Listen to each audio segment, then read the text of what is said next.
আসসালামু আলাইকুম। আমরা এখন আছি দুস্থ হেলথ টিমের অফিসে।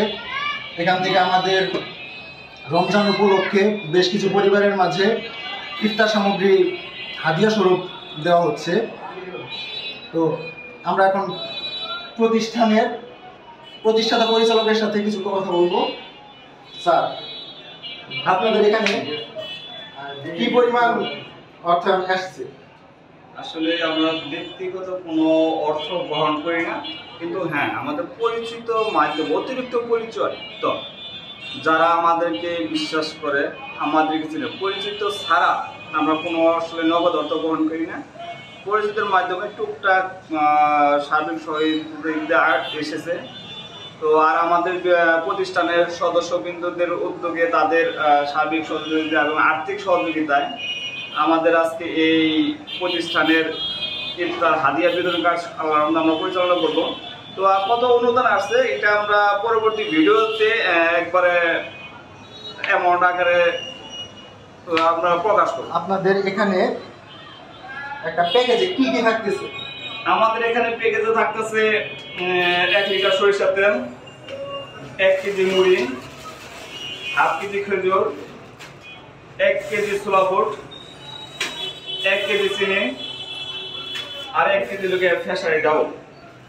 আমরা একটা পরিবারের মাঝে এইটুকু আল্লাহর রহমতে বিতরণ করব। তো আমরা চিন্তা করলাম, যেহেতু আমরা ইফতারের সময় নিজেরা বাসায় বসে বিলাসিতার সাথে ইফতার সামগ্রী গ্রহণ করি, কিন্তু আমাদের আশেপাশে যারা দরিদ্র মধ্যবিত্ত মানুষ আছে, যারা কারো কাছে হাত পাততেও পারে না এবং কারো দ্বারে যাইতেও পারে না, তো আমরা এরকম কিছু লোক খুঁজে বের করে তাদের মাঝে এই হাদিয়াটা বিতরণ করব। এটা দান না, এটা হাদিয়া।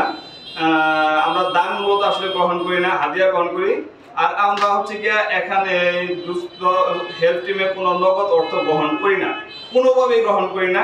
তো আমাদের দুস্থ হেলথ টিমের মাঝে কোনো সদস্যবৃন্দ এর টাকা কারো কাছে উত্তোলন করে না, বা আমাদের দুস্থ হেলথ টিম নামে কেউ টাকা বরাদ্দ করবেন না, কারণ আমরা কারো কাছে টাকা একদমই নেই না বললেই চলে।